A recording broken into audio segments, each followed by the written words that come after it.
Alright, hello everyone. At ang ating update sa nakaraan yung na-sputum tayo, tapos drop off tayo sa Parkal ng ating 221G at nag-drop off ako ng passport.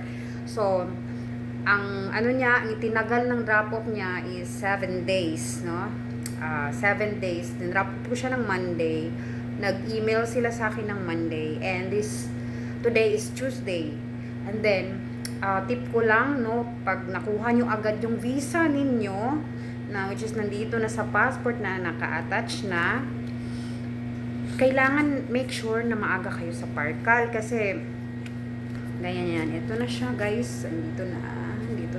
Gaganon ko na lang. So, iiyak ako. Char. Sa dami ng pinagdaanan ko, nakuha rin kita.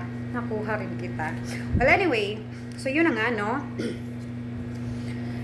Agahan nyo, kasi dumating ako sa Parkal ng 6 a.m. Tapos, nakuha ko siya ng 7. So, mga 7:10, bumaba ako, bitbit ko na yung passport ko. Nag-book agad ako ng CFO, yung GCP appointment, yung ganon, yung para sa PIDOS ba, yung ganon. Book agad ako, and guess what? 3 slot na lang. Sobrang umaga pa, 7 a.m. 3 slot na lang natira sa umaga. Pero I think meron pa naman sa hapon. Hindi lang ako sure kung ano. Hindi ko na tinignan. Basta yung tinignan ko lang yung pinaka earliest na pwedeng makuha kong appointment. Ayun, nabook ko kaagad siya using the visa number, blah blah blah. Sa lahat nag-fill up ako. Yung fill up mo doon is mga 5 minutes siguro. Pinaka-maximum na yon.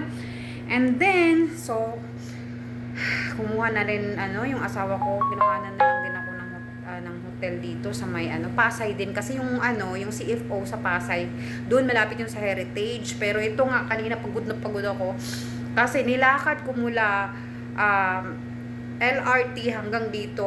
Dapat pala bumaba ako ng Libertad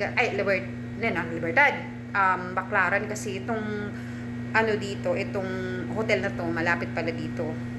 So, but anyway, at least nakarating na rin ako dito. Hindi ganoon kaganda yung hotel, pero pwede na basta may matulugan lang ako, no? Kasi, ito lang yung pinakamalapit na, pwede kong pagstayhan. At saka yung kasi munang umuwi doon sa amin kasi nga malayo. Mapapagod ako sa pabalik-balik. Pagka umuwi ako, Batangas yun.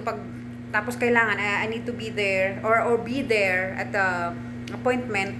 Mga 7 a.m. kailangan nandun na ako kasi basta gusto ko lang maging maaga, no, para maaga din matapos. So malilate ako kung babiyahe pa ako from Batangas to Pasay to Manila o so wherever. So doon nga kung saan kasi hindi pa ako nakapunta doon, first time ko bukas na pumunta.